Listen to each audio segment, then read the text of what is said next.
আপনার ফোনের slip tracker app যদি সকালে আপনাকে শোনায় যে মাঝরাতে আপনি যখন গভীর ঘুমে তখন আপনার পাশ থেকে অন্য কেউ কথা বলছিল, তখন কি করবেন? ডার্ক পিক্সেল ডায়েরিজ চ্যানেলে সবাইকে স্বাগতম।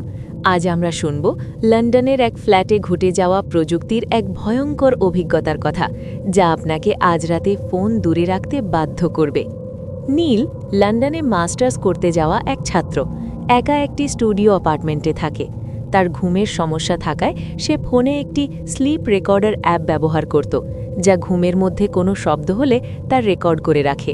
গত শুক্রবার 14 নভেম্বর 2025 তারিখ নীল সকালে ঘুম থেকে উঠে অ্যাপটির রিপোর্ট চেক করছিল। সে দেখে রাত 3:03 একটি অডিও ক্লিপ রেকর্ড হয়েছে।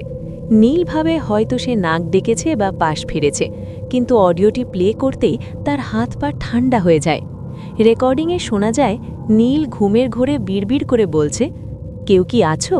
কিন্তু আতঙ্কের বিষয় হলো তার প্রশ্নের ঠিক 2 সেকেন্ড পর সম্পূর্ণ অচেনা এবং যান্ত্রিক একটি ফিসফিসানি উত্তর দেয়, হ্যাঁ, আমি তোমার খাটের নিচেই আছি।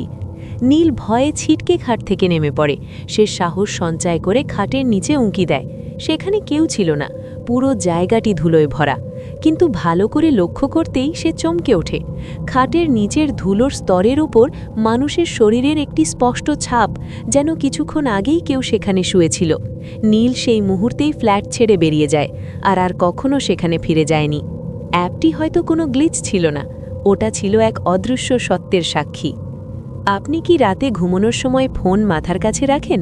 এই গল্প শোনার পর কি আর রাখবেন? কমেন্ট করে জানান।